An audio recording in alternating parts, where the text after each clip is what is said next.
Ini ada pertanyaan sedikit lagi Bu, awal yang tadi udah dijawab sama Ibu, dia udah menerima jawabannya Bu, ya untuk wawasan perbandingan. Jadi walaupun kadang-kadang bukan apple to apple. Tapi dia tanya lagi tentang power tends to corrupt, absolute power corrupts absolutely, Lord Acton. Jadi kan orang mencari kekuasaan, ya politik itu pasti untuk mencari kekuasaan. Tetapi bagaimana dengan kecenderungan abuse of power gitu? Ya. Di Australia itu menariknya. Yang terakhir itu ya. Ya. Menariknya pemilu itu paling lama 3 tahun. Tapi di Australia itu non-fixed term. Ya. Jadi termnya itu tidak fix kayak kita kan 5 tahun. Ya. Jadi non-fixed term. Apa itu non-fixed term? Ya, non-fixed term itu paling lama jadi sistemnya non-fixed term. Paling lama 3 tahun. Tapi bisa tahu-tahu, wah ini kayaknya kacau nih. Maka 1 tahun lagi, 1 tahun bisa bikin pemilu. Itu gampang banget.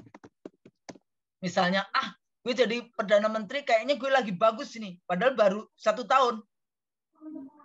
Kalau saya pemilu lagi, berarti saya jadi 3 tahun. Masih 3 tahun, bukan 2 tahun.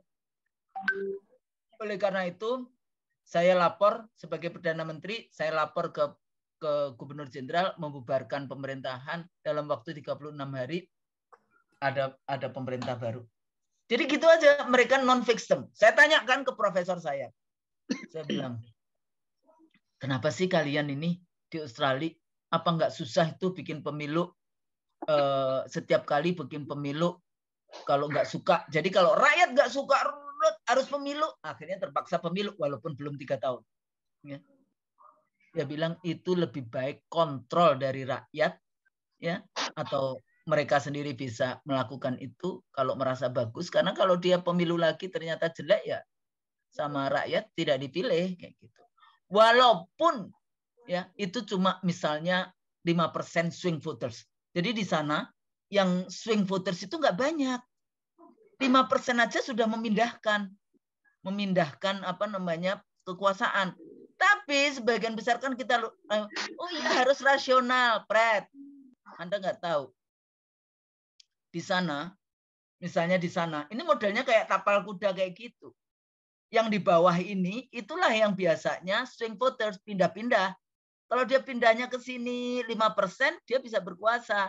Atau pindah ke sini 5%, dia pindah berkuasa. Itu disebut swing voters. Itu daerah-daerah yang biasanya daerah migran. Ya, jadi kan di sana suburbnya itu ada daerah Vietnam, daerah Yunani, daerah Lebanon, kayak gitu. Islam itu Libanis itu di Bankstown, di daerah-daerah itu yang ada masjid terbesarnya di Sydney itu ya. Itu di situ.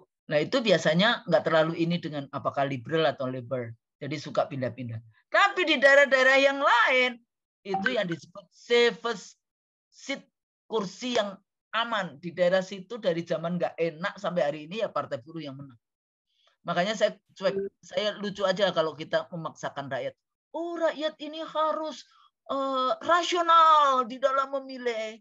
Di Australia yang rasional itu cuma rational choice.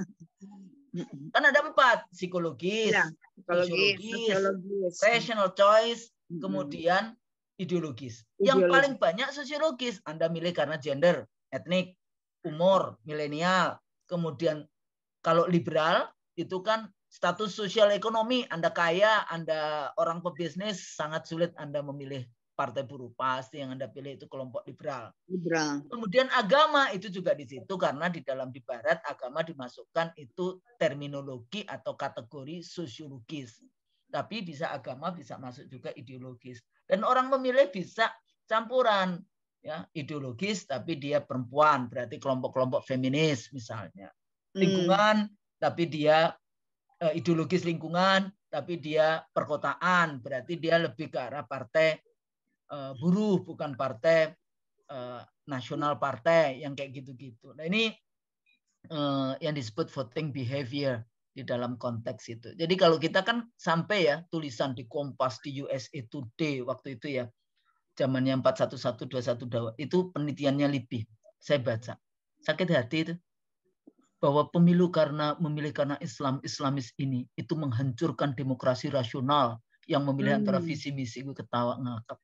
Saya bacanya bukan sakit hatinya ini ketawa ngakak. Ini orang nggak pernah belajar ilmu politik. Padahal itu LIPI loh, keluaran LIPI. Ya, di Kompas, ditulis di Kompas. Jerman itu partai Kristen terus Bu yang menang. Ya, Kristen Demokrat itu ya. Terus CDU. kemudian ditambah lagi apa? Islamis. Jadi dia menganggap Islamis itu kayak apa kayak gitu. Padahal ya biasa-biasa aja, sah-sah saja kok Anda memilih karena agama. Dalam ilmu politik Anda sah-sah saja memilih karena agama. Dia bilang kan kalau nggak visi misi, pertanyaan saya bagaimana KPU atau partai politik mengajarkan 190-an juta pemilih untuk berpikir visi misi rasional. Saya dulu 2004 aja saya ketawain kawan saya yang gini di pleno kayak gitu. Kita harus mengajarkan kepada pemilih untuk memilih secara rasional, memilih. Gimana caranya lo?